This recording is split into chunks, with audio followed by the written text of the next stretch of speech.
This is part 3 of our series on how to get the German freelance visa, where we speak with Beck, who successfully applied for the visa. Would you be able to comment on the university certificate and recognition of that? Yeah, definitely. So university certificates, in terms of education and qualifications for freelance activities, there's no very specific requirement that requires you to have the right certificates for you to perform your freelance activities.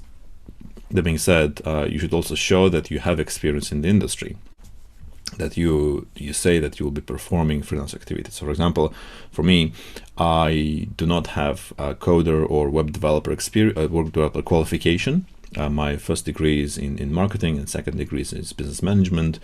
But I do have extensive experience in working with web development projects, and I have helped many clients develop their websites and other web-based projects. Qualifications are important to show that you have achieved your qualifications and you are at a certain level. So for me, I had to go onto a website that is called Anabin. We'll again go through that website together in a walkthrough session. And that in that website you would need to enter the name of your university as well as the name of your qualification. And if your university is listed on that website, then that qualification and the university matches the requirements that the Germany has. It's accepted by the German immigration office as well as the embassy. And what about the cover letter? Would you be able to talk about that? Yeah, the cover letter. I would suggest to draft the cover letter at the very end. It's just like writing an essay or thesis where you would summarize everything, or have the executive summary at the very last, although it comes at the beginning. So the cover letter is something that comes at the beginning, but you need to write it at the end in order to have all the documents on hand, and then you will be able to summarize all the points into a concise letter. So in the cover letter, you would want to explain your situation, where you're applying from, why are you applying, where you'll be staying, and show that your case is viable in terms of finances, in terms of your previous experiences, in terms of your recommendations that you have received. And it's also important to show that you have traveled to Germany, for example, for leisure or on business trips. If you have, that's helpful, because they will understand that you have some sort of integration into the society already. You have understood that how German society works and how German rules work, and that will make the decision at the embassy and immigration office easier to understand your case. Could you talk a bit about the process for translation? You've touched on translation, and how many copies you need.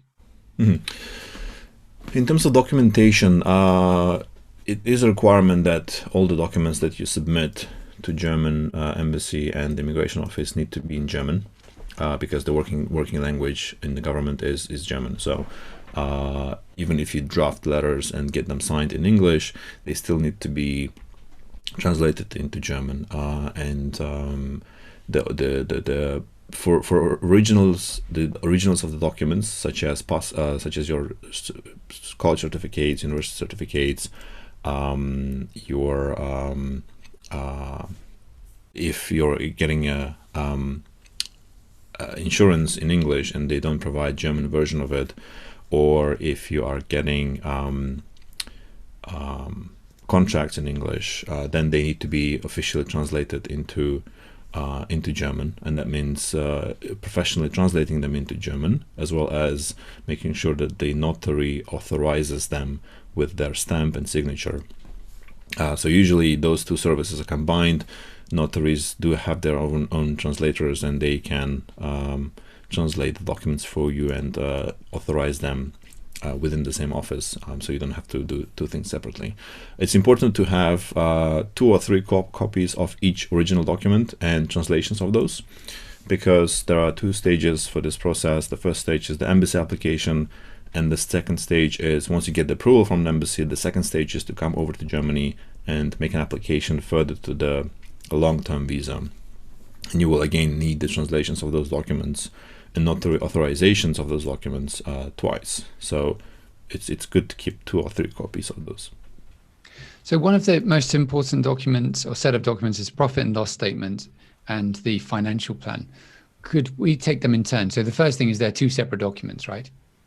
Yeah, exactly. So as you mentioned, capital budget and the profit and loss statements. Capital budget is something that outlines what assets you have on hand, meaning that do you have liquid funds or do you have tangible assets, and what are they? Do you have any affiliated loans or third-party funds that you have on hand, or any venture capitals that you hold in your hand? And that shows the embassy as well as the immigration office what's your net worth or funds that you can spend and sustain yourself upon arrival in Germany. So that's the capital budget document, and the template for that is provided in this document as well, in this course, and there's a walkthrough video as well. The next document that you are required to provide is profit and loss accounts for your freelance activities. Usually profit and loss is provided for businesses, but in this case you are not a business, you are a freelancer, and freelance activities need to have sort of a plan of your profits and losses that you will have going forward for the next 3 years.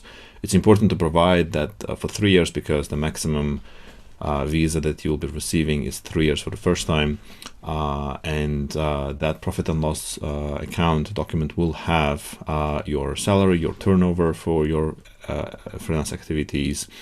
It will also have your expenses listed, so whether you will have an office rental or you will have any costs associated to your freelance activities, running your activities, rental of space, rental of services, or receiving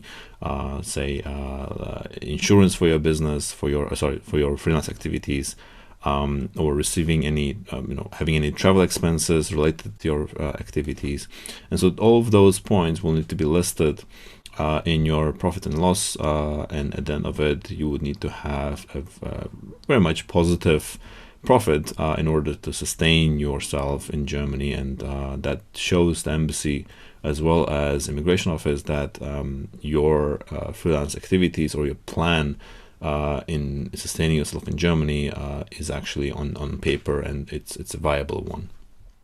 In part 4 of this series, we will look at some further important aspects of the freelance visa, the application processing time frame, and the timeline to permanent residence and German citizenship. I've prepared a course with him on how to get the German freelance visa, since he was successful in his application.